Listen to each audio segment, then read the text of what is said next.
आज हम सीपीसी का ऑर्डर 26 में से रूल 1 से लेकर के रूल 10 तक के बारे में बात करेंगे। इसका रूल 1 कहता है केसेस इन विच कोर्ट में issue commission to examine witnesses. वे मामले जिनमें न्यायालय साक्षी की परीक्षा करने के लिए कमीशन निकाल सकेगा। ऐसे कौन से मामले हैं जिनमें कोर्ट साक्षी की कमीशन कराने का आदेश कर सकता है?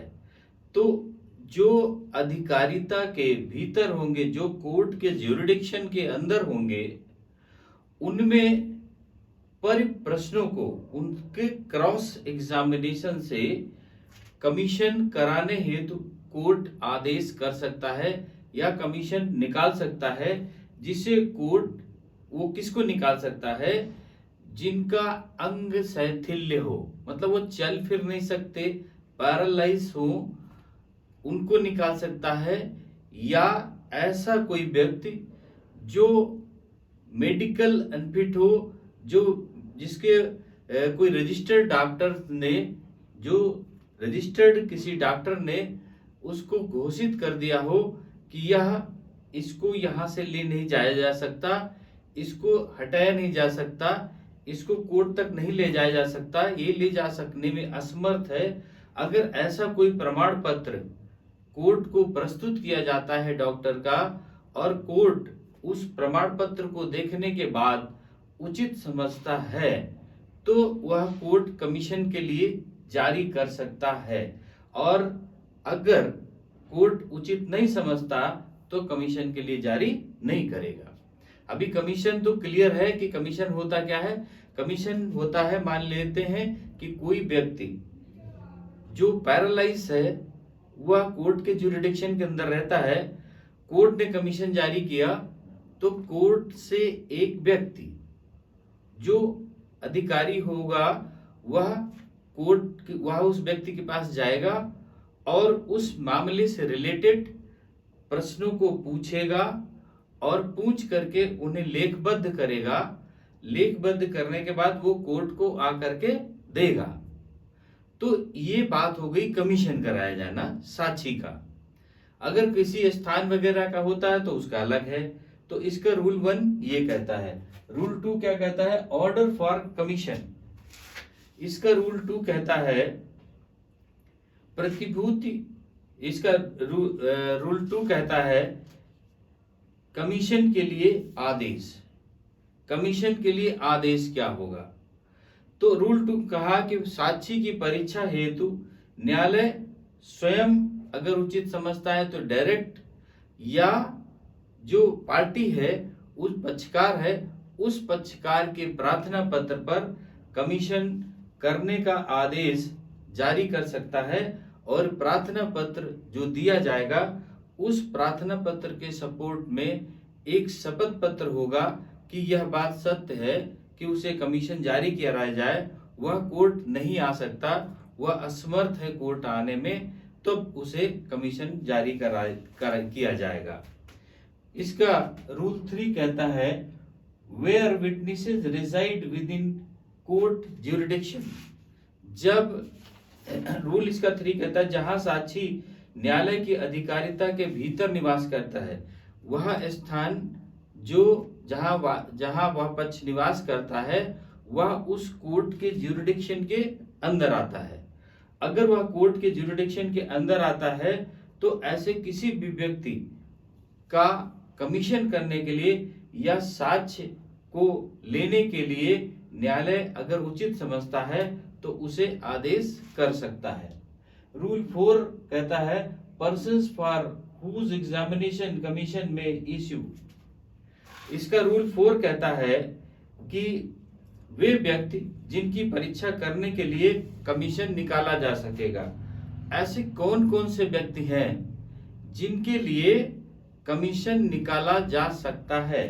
तो इसमें से पहला कहा कि जो ज्यूरिडिक्शन से, उसके सीमा से परे कोई व्यक्ति हो, उनके लिए कमीशन निकाला जा सकता है। ऐसे व्यक्ति जो उस तारीख को, उस सीमा को छोड़ करके बाहर जाने वाले हैं तो उसके पहले ही उसको कमीशन करा देना है, उसका साक्ष्य ले लेना है, तो ऐसे व्यक्तियों के लिए कमीशन जारी किया जा सकता है। और तीसरा, जो सरकारी नौकरी में है, जिनको छुट्टी नहीं मिल सकती और छुट्टी ले करके कोर्ट में आकर के अपना साक्ष्य नहीं प्रस्तुत कर सकते, सपोज करते हैं कि बॉर्डर के सीमा पर हैं और वहां से छुट्टी मिल पाना किसी प्रकार का संभव नहीं है, तो ऐसे व्यक्तियों के लिए कोर्ट कमीशन जारी कर सकता है। तो अगर ऐसे व्यक्तियों के लिए कोर्ट कमीशन जारी करता है, तब कोर्ट उनको वहां पर जाएगा और जाकर के उन कोर्ट का जो अधिकारी होगा, जो नियुक्त किया जाएगा, वो वहां पर जाएगा और उनका साक्ष्य कलेक्ट करेगा, क्रॉस एग्जामिनेशन करेगा, उसे लिखेगा और हस्ताक्षरित करके कोर्ट को वापस देगा। तो इसका सब रूल 3 कहता है कि कमीशन करने के बाद में कोर्ट को वो वापस करेगा। अब इसका रूल 4A कहता है, न्यायालय की स्थानीय अधिकारिता के भीतर निवास करने वाले किसी व्यक्ति की परीक्षा के लिए कमीशन। अभी 4 में कह दिया जो हमारे परे हैं, उसके ज्यूरिडिक्शंस के बाहर हैं। रूल 4 में कहा कि रूल 4A में कहा कि कोई न्यायालय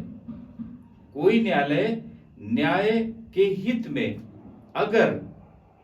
अगर न्याय के हित में या उस वाद को शीघ्र निस्तारित करने के लिए या अन्य कोई ऐसा लीगल कारण है, उसके लिए अगर कोई व्यक्ति उसकी अधिकारिता की सीमा के भीतर निवास करता है तो उसके लिए भी कमीशन जारी कर सकता है। अब रूल इसका 5 कहता है, commission or request to examine witness not within India. Rule इसका 5 कहता है कि जो साक्षी भारत के भीतर नहीं है उसकी परीक्षा करने के लिए कमीशन या अनुरोध, तो उसको जो भारत के भीतर नहीं निवास करता है, भारत की सीमा के बाहर निवास करती है, भारत के क्षेत्र के बाहर निवास करता है, तो रूल 5 के लिए, रूल 5 उसके लिए कहा कि जो व्यक्ति भारत की भीतर वह स्थान नहीं है, वह स्थान भारत के भीतर नहीं है, वहां पर निवास करता है, तो उसके लिए भी इस धारा के तहत, रूल 5 के तहत वहां पर हम कोर्ट कमीशन जारी कर सकता है।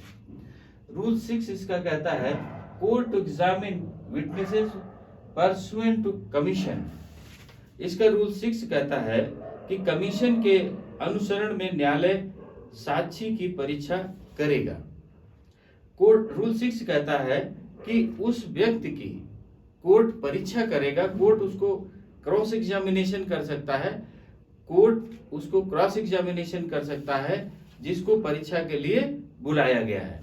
तो रूल 6 इसका कहता है कि अगर एग्जामिनेशन के लिए उस व्यक्ति को बुलाया गया है, अनुसरण किया गया है, तो उसका क्रॉस एग्जामिनेशन किया जाएगा और उसके साक्ष्य को कलेक्ट किया जाएगा। रूल 7 इसका कहता है, return of commission with deposition of witnesses. Rule 7 कहता है साक्षियों के अभिसाक्ष्य के साथ कमीशन का लौटाया जाना।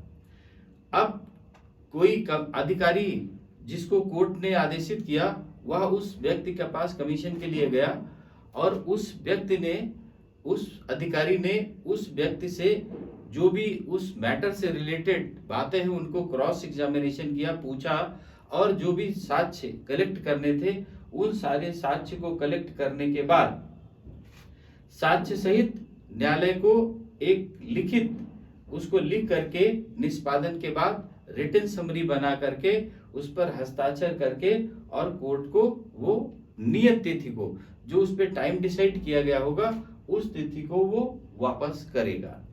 रूल 8 इसका कहता है, when deposition may be read in evidence। Rule इसका 8 कहता है कि अभिसाक्ष्य कब साक्ष्य में ग्रहण किया जा सकेगा। जो साक्ष्य है, जो कमीशन करके आया साक्ष्य, उसे ग्रहण कब किया जाएगा, उसे साक्ष्य के रूप में ग्रहण कब किया जाएगा, इसके बारे में रूल 8 कहता है। तो कमीशन, जब कमीशन अधिकारी ने लिया और वह व्यक्ति, जो भी रूल 5(4) में बताया है कि वह व्यक्ति अंग शैथिल्य है, वह व्यक्ति अंग शैथिल्य है या वह व्यक्ति को ऐसी कोई बीमारी है कि वो कोर्ट तक नहीं पहुंच सकता, या वह व्यक्ति सरकारी ऐसा नौकर है जिसे छुट्टी नहीं मिल सकती, उन व्यक्तियों को कोर्ट के आदेश के अनुसार उनका कमीशन कराया गया, उनका क्रॉस कराया गया, उसको लिखित किया गया, हस्ताक्षर करके कोर्ट को वापस किया गया, तो वही केवल जो ये हैं उनको वो उस अभिलेख का पार्ट होंगे और वह साक्ष्य में काउंट किए जा सकेंगे। इस बात को रूल 8 कहता है। और रूल 9 इसका कहता है commission to make local investigation. Rule 9 कहता है इसका स्थानीय अन्वेषण के लिए कमीशन। इसमें हर रूल एक एक कमीशन के बारे में बात किया है कि भारत के बाहर कौन करेगा, भारत के भीतर कौन करेगा, सीमा के अंदर कहा। अब रूल 9 कहता है इसका कि स्थानीय अन्वेषण के लिए कमीशन। अभी साक्षी के लिए कमीशन पढ़ा कि जो साक्षी है उससे क्रॉस एग्जामिनेशन। रूल 9 कहता है कि जैसे घर है, प्लॉट है, मकान है, ऐसी कोई जगह है, टेंट है या कोई ऐसे स्थानीय चीज है, उसका इन्वेस्टिगेशन करने के लिए उसका अमीन के द्वारा निरीक्षण करने के लिए आदेश 26 नियम 9 के तहत प्रार्थना पत्र देते हैं। और जब वह जो जिस मैटर का वाद चल रहा है उसके विवाद में संपत्ति के बाजारू मूल्य को निर्धारित करने के लिए या उसके लाभ हेतु कि उसका लाभ क्या मिल रहा है या उसका नुकसान क्या हो रहा है, यह वार्षिक शुद्ध लाभ के अन्वेषण के लिए अगर कोर्ट चाहे तो किसी पक्ष के प्रार्थना पत्र पर वह कमीशन जारी कर सकता है। स्थानीय निरीक्षण के लिए, स्थानीय की स्थिति के लिए, नुकसानी दावा के लिए उसमें क्या क्षति हुई, उसमें क्या प्रॉफिट हुआ, और उसका वार्षिक निर्धारण के लिए, इन सब के लिए कमीशन रूल 9 के तहत जारी किया जाता है कोर्ट के आदेश से, अगर कोई पक्षकार प्रार्थना पत्र देता है तब। अब इसका रूल 10 कहता है प्रोसीजर ऑफ कमिश्नर। रूल 10 कहता है कि कमिश्नर के लिए प्रक्रिया। अभी कमीशन जारी कर दिया गया, चाहे वो साक्ष्य के लिए हो और चाहे वो स्थानीय अन्वेषण के लिए हो, स्थानीय निरीक्षण के लिए हो, साक्ष्य जारी कर दिया गया। अब कमिश्नर का क्या रोल होगा उसके बारे में रूल 10 कहता है।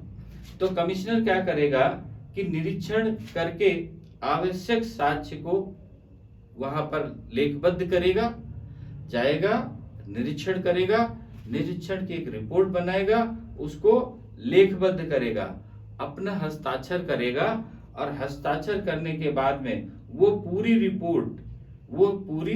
लिखित रिपोर्ट कोर्ट को सबमिट कर देगा, न्यायालय को सबमिट कर देगा।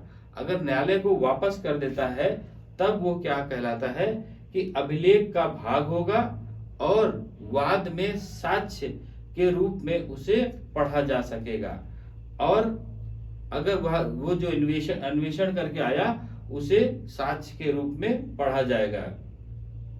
अगर कोई पक्षकार उस जो अन्वेषण किया गया उसका विरोध करता है और विरोध करने के बाद कोर्ट को प्रार्थना पत्र देता है विरोध का, और कोर्ट ये समझती है कि इसका विरोध सही है, तो कोर्ट चाहे तो उसका असंतुष्ट अगर है तो कोर्ट चाहती है तो उसकी अतिरिक्त जांच भी करवा सकती है इसी रूल 10 में।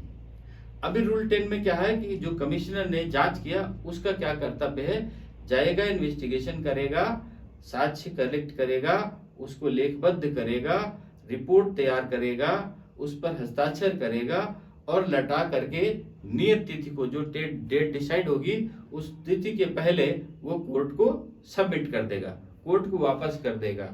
अब अपोजिट पार्टी जिसके खिलाफ में हुआ उसका राइट है कि उसको एक्सेप्ट कर ले या उसका विरोध करे। अगर कोई विधिक उसमें से कमी है तो उसको विरोध करता है, और विरोध अगर कोर्ट मानता है कि उसका विरोध सही है तो उसकी अतिरिक्त जांच भी करवा सकता है। तो अभी ऑर्डर 26 के रूल 1 से लेकर के रूल 10 तक जो कमीशन है, चाहे वो साक्षी का कमीशन हो, चाहे वो स्थानीय इन्वेस्टमेंट हो, इन सब के बारे में क्लियर हो गया होगा। अब रूल 11 से हम नेक्स्ट पार्ट में मिलते हैं। ओके, थैंक यू, जय हिंद।